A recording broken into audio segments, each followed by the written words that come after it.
Welcome, everyone, to the Jake Dunlap Show.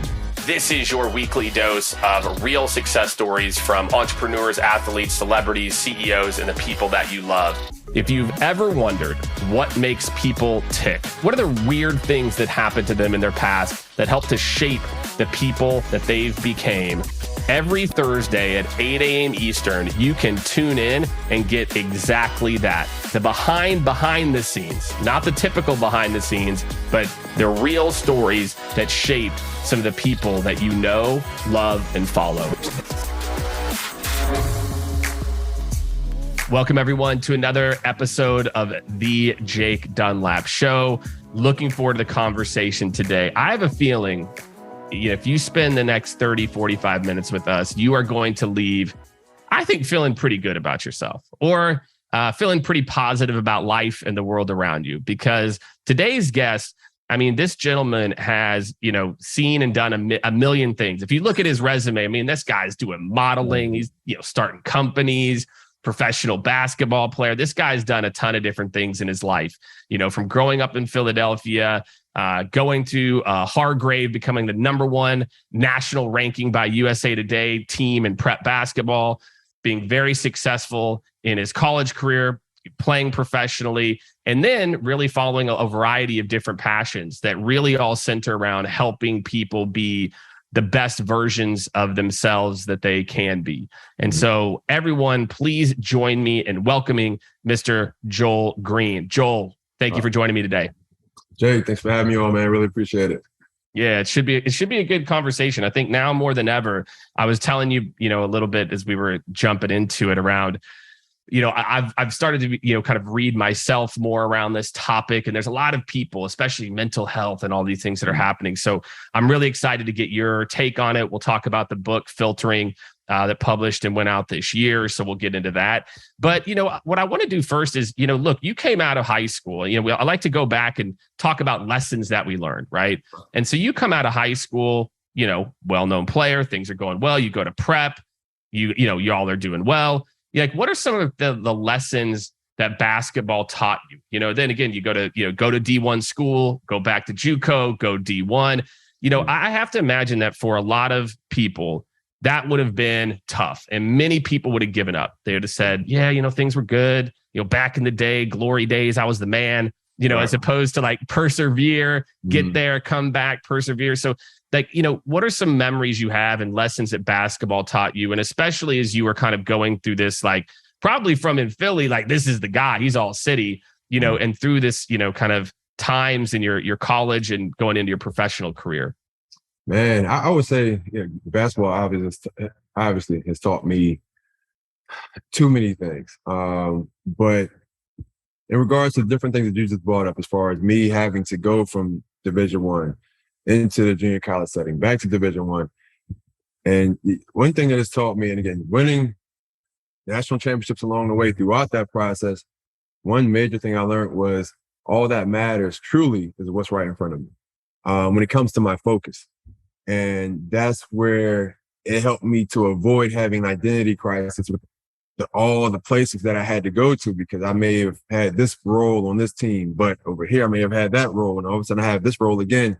You really can develop an identity crisis. You don't know who you are. You don't know who you're required to be. And the moment I just really figured out, and was coached, not just by the coach, but by my parents, by a mentor saying, hey, look, focus on where you are. That's all that matters. Kill it here. And the next thing will pan out for you. As long as you're doing things with integrity where you are, don't worry about your future. It's going to be well for you. And just focus on tonight's game. It's all that matters. When that's over, it doesn't matter anymore. Focus on tomorrow's game. And, that mentality, man, I carry that today in business to where I tell other people, look, we have to have success today. That's all that matters. Yesterday's success doesn't matter. We can't rest on our laurels. We can't brag about it. Like you said, the glory days. It doesn't factor into today's work. So, for me, I'm only concerned with having success today. Then tomorrow, having success of success, and build on it each and every day. And that's truly a major lesson I learned from that time period from sports in general. Yeah, that's right. Nobody cares what you did, 4 games ago or what you had. It's about what you're doing. And I would say that the other side of that is true. The mistakes that you made yesterday don't need to stay with you either. Absolutely. That, I think a lot of times we as humans carry those mistakes. And I'm sure you've had those moments too, where you miss a shot, you make a dumb turnover, and you're just, and it's the ability to rebound from that in real time. And a lot of people out there make mistakes and just continue to hold on to those mistakes, just the same way that other people hold on to their successes and think that that's going to stick with them forever. Exactly. And so it's one of my high school coach. I did exactly what you said. I likely did. I used to hang my head. I used to, in essence, pout. You can call it pouting when I would miss a shot that I wanted to make or have a silly turnover. And he would get mad at me like, look, man, you just gave up a point on the other end because you're too busy complaining about what you just did. And he gave me a cue. He said, look, whenever you make a mistake, and I promise, Jake, I carry this today in life. I wrote about it. He told me, immediately tell yourself next play. And it shifts my focus in the right way to where I'm not concerned with what just happened. I'm now focused on making sure the next play is taken care of. That was very important for me because I would literally hang my head and take a slow step or two while everyone else is getting back. And this is, 16-year-old me. And as soon as I began telling myself immediately, next play, I didn't care about the missed shot anymore. It was like, hey, get back on defense or offense so that you can focus on the next play. I love that, man. And so how did you pick psychology? I have to imagine that if you're playing basketball full time, there are easier majors than psychology. Great way to put it, right? Exactly. Like what, and obviously in your National Honor Society as well too. So what was it about psychology in particular that I think was interesting for you? Well, initially, I'll be honest, man, I didn't know what I wanted to major in. Sure. What I wanted to major in, they didn't offer at the school I attended. I wanted to be an architect. And, it wasn't a big time engineering school. So it's like, okay, what's next in line? It was either business and, it was this or that. And my head coach at the time in college, he majored in psychology when he was in school. He mentioned it to me, said, hey, give this a shot. You can always change it midway through the year. So I'm like, all right, let me give it a shot. And I was always interested in people, though. I'm a people watcher. I can sit down and watch people's mannerisms all day and just break it down and say, they're probably doing this because of X, Y, Z. I could be completely wrong when I'm people watching, but I've always been that way since a child. So I always had an interest in us as people.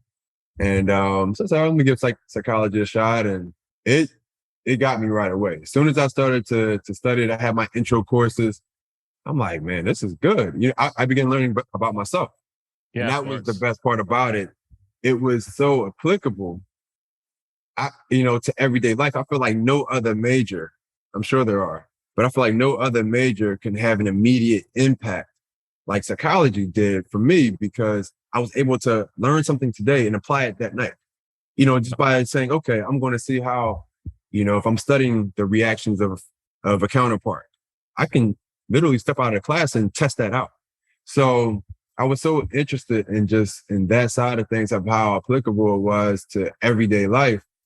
Man, it helped me to become a beast at things on the court, off the court, and helped me to relate to other people better. That's the thing too. It really helped me to associate with others, have empathy toward others who, I may have misunderstood prior to knowing different things about how people operate. So psychology, man, it just stuck with me. I still read up on psychology on a daily basis. I love it. Many of the books you may even see behind me are literally just psychology books on the mind. I have multiple textbooks that I've kept from college and I never sold back.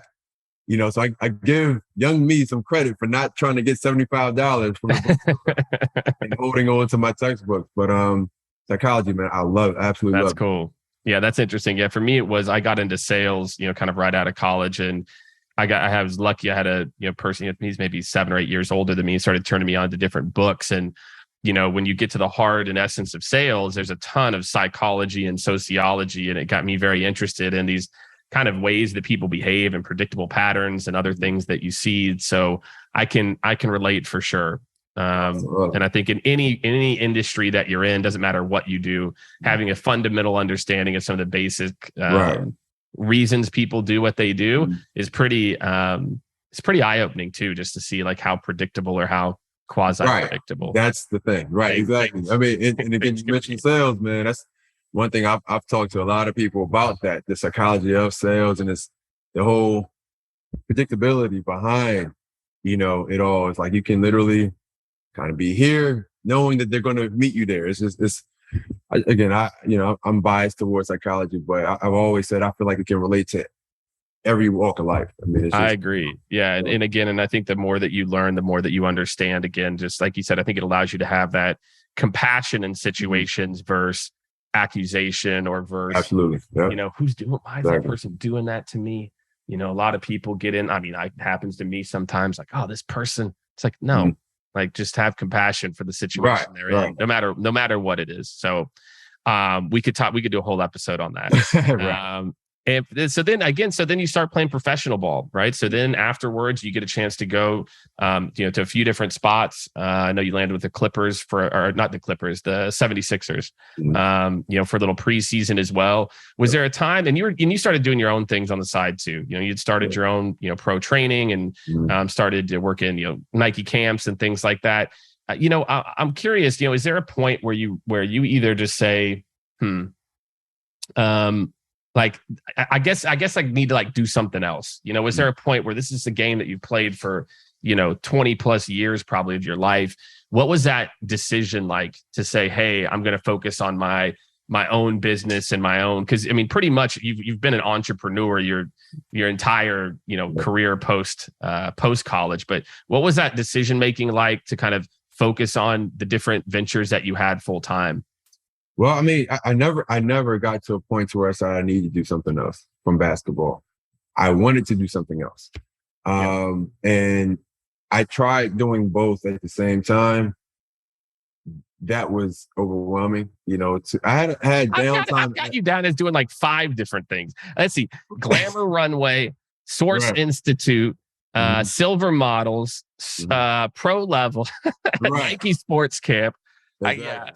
A lot of different things. I tried, and I realized, okay, man, you're gonna have to focus. And again, basketball wasn't lacking.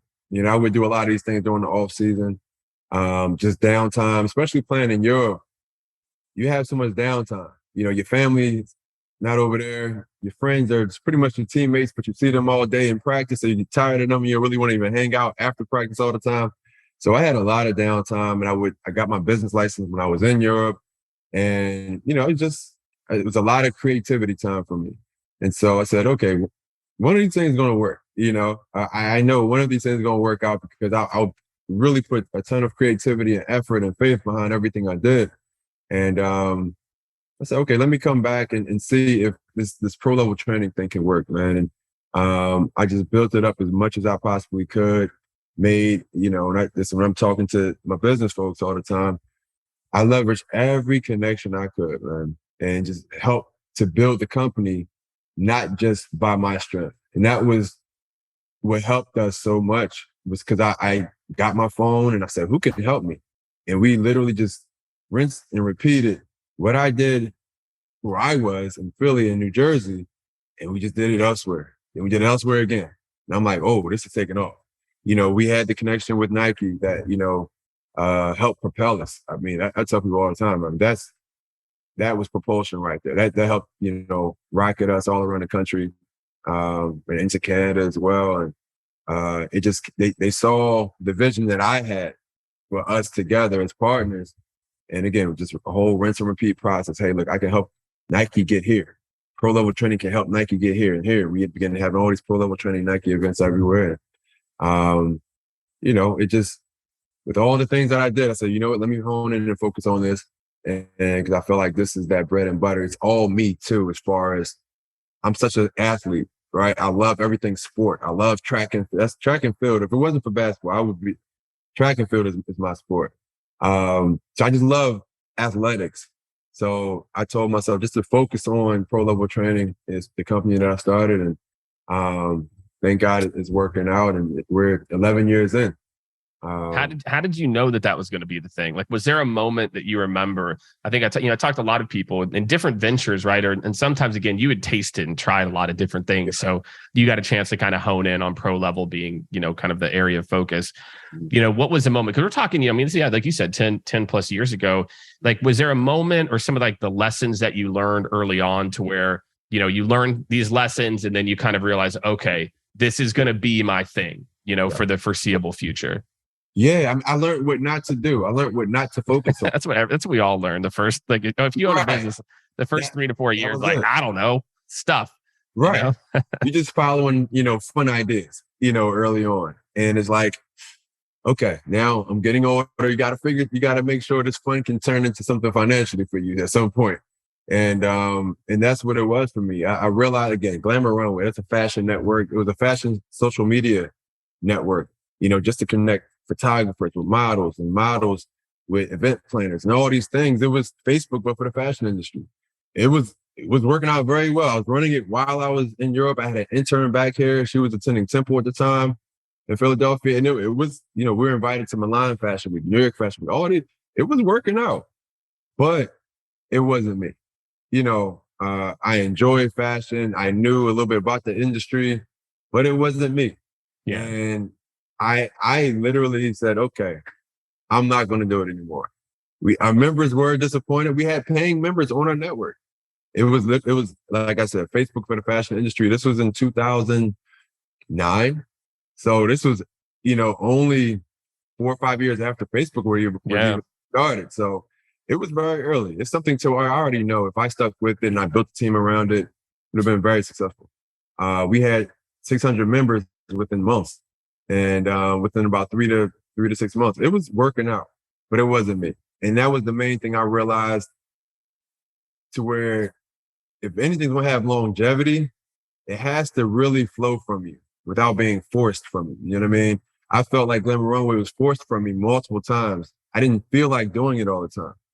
And that was a problem for me, to where I feel like, okay, this is only going to last for a couple months at this point. If I don't even feel like doing it more often than not. Pro level training, I felt like doing it every day. And I wish there were more days to where I can do it even more.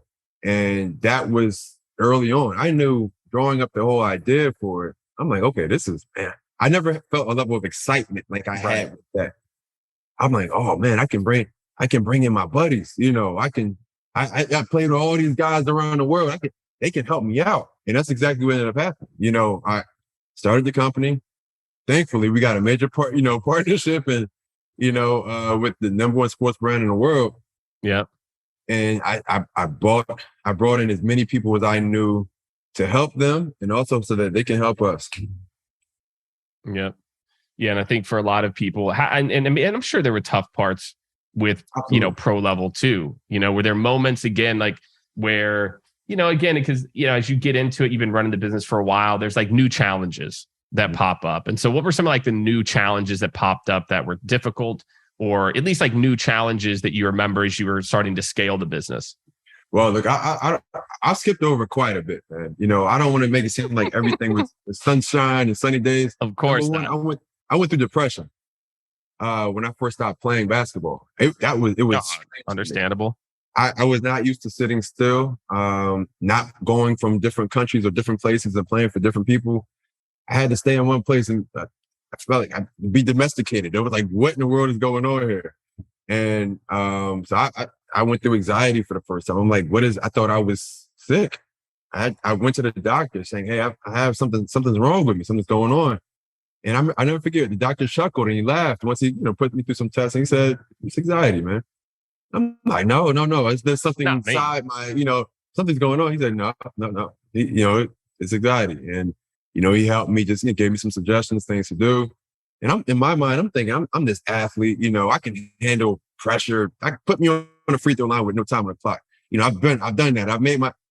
But it was different. It was different type of life pressure that I didn't know how to handle, or I wasn't aware of what I had to handle it. And I just had to make some adjustments, man. And I went through that while trying to build up pro level training. I became, again, from a pro athlete, initially I began working at a gym at Gold's Gym. I was a trainer for a few years. Then from there, I became a teacher's assistant at a local high school. It was a whole journey, man. And I was building up pro level training on the side the entire time.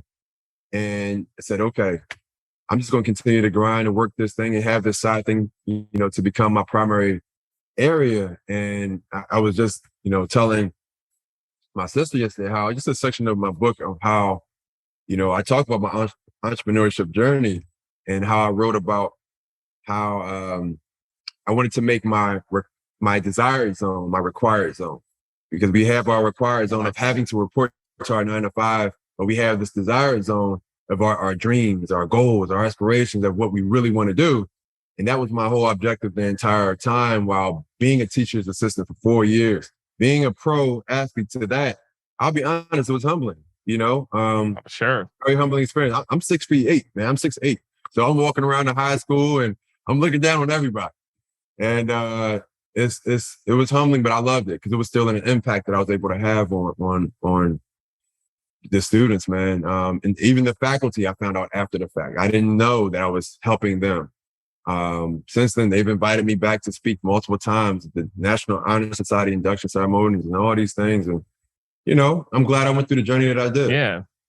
Yeah. I mean, I think the journey is a big part of it. And when did you know that, when did you start to kind of branch into this? Again, like you said, I think what happens is, when I talk to people like you, in particular, it's like, you've been doing this, like impacting people's lives things for a long time. It's just, you finally start to realize, start to have some glimpse of like, wait, what? Like, I'm just, I'm helping people, I'm being positive, et cetera. For you, like, do you remember whenever you started to make kind of I'm not saying transition, because obviously you're always focused on kind of the physical side, to some extent, but at what point did you realize, man, my experiences are applicable in a lot of scenarios, whether it's, working with companies or just talking to individuals around mindset? Like, was there a moment for you where you realized like, man, I'm going to take this in pro level training and what I'm doing now is going to become even more than just, improving on-court performance? Definitely. 2016, around that time, that's actually when I began writing my book, believe it or not. It was a, 5+ year process to where it wasn't focused writing. I had a Word document that I used to just write in and contribute to my book, but I did it pretty heavy at one point, and I just began questioning life. I was going through some things at the time, going through heartbreak, going through different things, going through separation, with my spouse which ended up leading to divorce. And I was just, going through a number of things, being a single father, just a whole lot of things, questioning life, man. And I just began saying, well, how can I help myself? As opposed to always waiting on the validation of somebody else to help me or make me feel good about myself. A great way to look at it, man. All these great first question. Yeah, and I'm glad I did that. It took me, I had to get checked by my siblings and my parents as I'm seeking validation from them. Like, hey, don't worry about us trying to help. No, you can help yourself. Look in the mirror. And I just began writing down some ways of how I can help myself. And I literally came up with the filtering method, that I ended up writing about, just so that I can extract and take something from my troubles, from my difficulties that will actually help fuel me and fire me up so much to where it actually led me to progress. And that's when I began embracing every bit of anger I had. I already did that on the court, but just like you said, how did I realize that things on the court can help me elsewhere? I began applying the same on-court mentality in life, to where when I would be mad about something in life, I took it on the court and I had 30 points that night. And I began doing the same thing in life, to where like, okay, you're going through this that you're not, excited about or happy about. Use that to fuel you towards something great. And I began doing it, and I felt like anything I began to touch or dream about touching, it went really well. I'll say that because I had so much passion behind it, to where if I even didn't have passion, I would make myself angry about something. As crazy as that sounds, I would find something to get myself kind of riled up about, just so I can have some natural energy flow from me. And it was on after that point. That's crazy. I like that.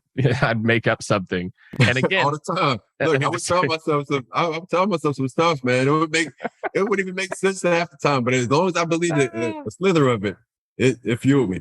and then you let it go. So let's talk a little bit about filtering, and we'll link we'll obviously link to the book, and everyone definitely check it out. And some other sites that Joel's talking about today. So, again, so you have this idea for the book, but maybe just talk a little bit about the premise, this idea of filtering. And, you and I were talking about it ahead of time a little bit, just, the way that we see the world.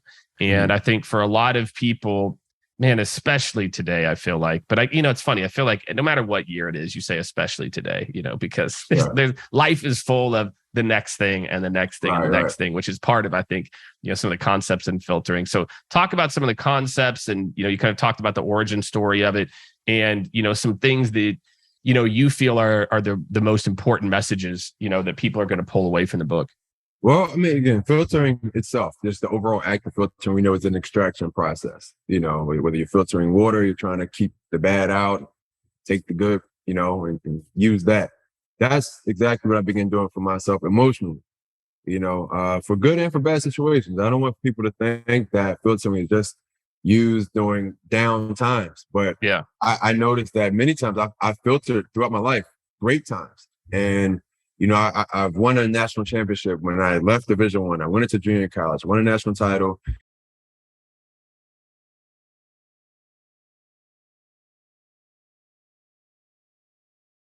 I actually want to repeat this process. What can I take from that moment that I just experienced? What can I extract from that would allow me to experience this high again?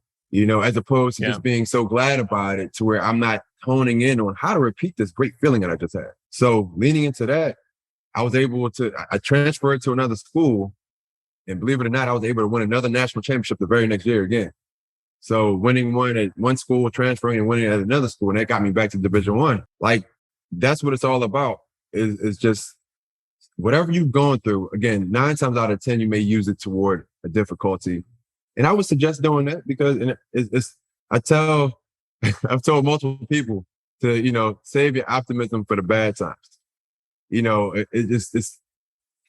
can use it even more then, you know what I mean? So I know a lot of times this method, will be used during the difficult times, so that when we're going through something difficult, you can really you don't want to sweep that under the rug. That's usually what we tend to do. We try to ignore it, brush it off, act like it didn't happen. It'll get better. It'll get better. I'm not going to really change anything, but it's fine. It's fine.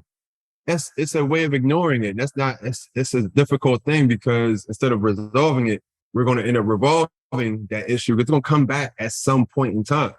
And that's the challenging part about life. I feel like it's so cyclic. It's a pattern that you may experience, let's say at home, but you see that same principle in business or at work or in a professional life. If you learned it at home, you could have applied it there and beat it to the punch. You may not have had to go through it in business or at work. So for me, filtering, man, is just trying to get as much as I possibly can from the moment, extracting exactly the reason why it came in the first place, so that I know, okay, I don't have to wait on hindsight to reveal these answers to me.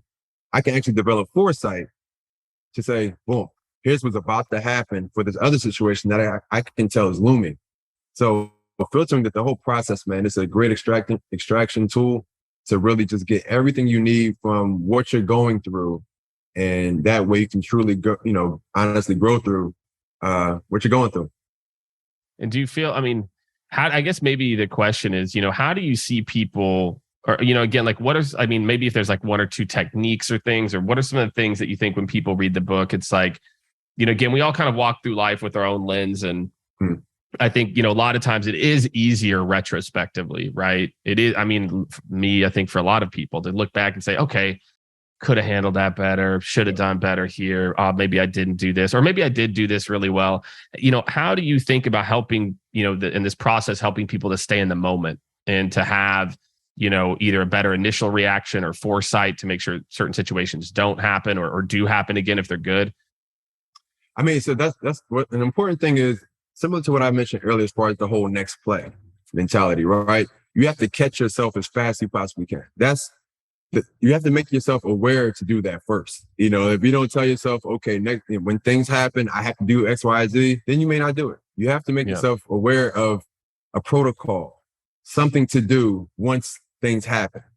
And that's pretty much what this method is all about. It's something that you can have in place for when things happen, not if things happen. It's like it's always going to happen. Yeah, something's always happening. It's not being pessimistic, but things happen. It would be nice if it wouldn't be nice if life was always perfect. No, it wouldn't be. It would be interesting.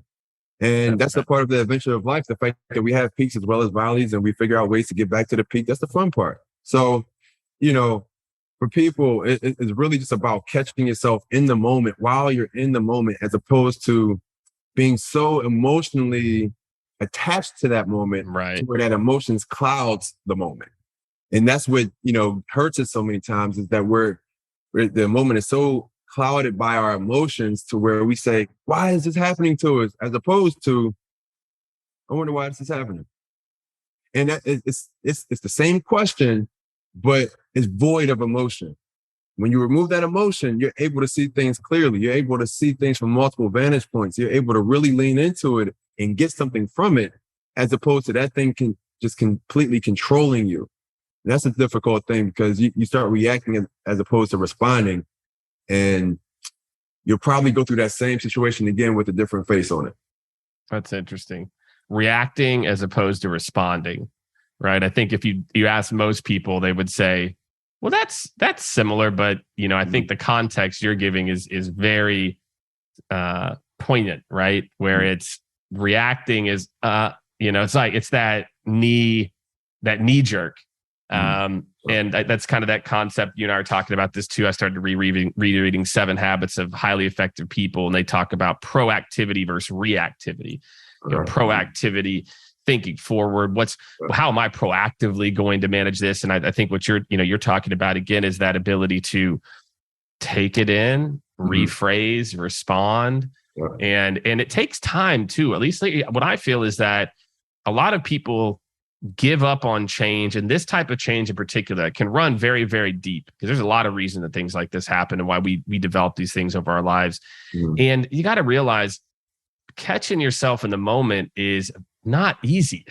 You're easy. Feeling it. That frustration is in you, and our brain is still very much, we've got the amygdala, which loves to put us in this fight or flight scenario, and our frontal cortex is trying to battle for responding. As we kind of start to wrap up here, any techniques for people, like, again, you talked about kind of like that being aware, or maybe things that you've done in the past where you get in those situations, and maybe some things that you found that have worked for people. I know you do, coaching and some, working with corporates as well too. How do you think about teaching them that first step? Because I feel like it's that first step for a lot of people, that first, how do I be present, to take then, bigger steps down the road? Well, it's something, the most valuable thing that we always say is more valuable than money, that we don't take advantage of. Time. You know what I mean? We can think literally over 30 thoughts, in a minute. You know what I mean? So if we're able to just allow ourselves in this instant day, I get it, Instagram, we have everything has to be. It's probably 60 now. It's amazing. It's amazing. Everything has to be right away. Our response has to be right away, which again turns into an impulsive reaction too often. And that we're like, man, maybe I should have did X, Y, Z. I should have probably did. If you only took a few more seconds, a few more moments, allowing yourself to just breathe for a moment before getting back to somebody or getting back at somebody on an issue or an occurrence or a problem. Some things will have to be immediate, obviously, but I dare say most does not. That's right. And if we allow ourselves I mean it, Jake, just a little bit more time. I'm talking seconds more. If we have a minute or two, that's amazing. What we can come up with, the thought process, the brainstorming process of the mind is still better than computers. It's still better than the most advanced computer. But we don't give ourselves that ability to use the superpower that we have. just literally our mind in itself. So the first step I would tell people, if you're not going to give yourself any time, and I'm talking seconds, then you may get lost in the moment. Just like that's all it takes is a fraction of a second to get lost in a moment. But if you're aware of, hey, here's what I need to do, I'm just going to give myself a few seconds the next time before I get back to somebody. Even if they're face to face, I'm going to let myself breathe for a moment. That breath, it's amazing. It may even sound unbelievable for people, but that breath that you just took, that intentional breath that you took before saying something, can change everything. It brings it down. I mean, I just did it myself. You can maybe hear me. I'm like, oh man, I just feel more relaxed right now. You know, I feel more. I've done it. And it really kept me from, reacting or responding in the wrong way, and just not even in a negative way, but just I came up with a better way. Yeah. Yeah. I think that's awesome, man. And I think that's such a practical, tactical thing that anyone can do. Is, as you're thinking about the next play or you're thinking about the moment you're in now, pause to come up, think about next play, and don't let it affect you now to where, like you said, you're dropping. Just go take that pause down, then regroup, and your brain will start to just tell, okay, next play, it's fine. Yeah. But it's, I think you hit it. It's like, once you allow yourself to react, and again, whether it's to another person or a situation you handle, it just really starts to go down. It's like the rabbit hole. It's like you have one reaction, and then you remember this other thing that you met, and then this other thing.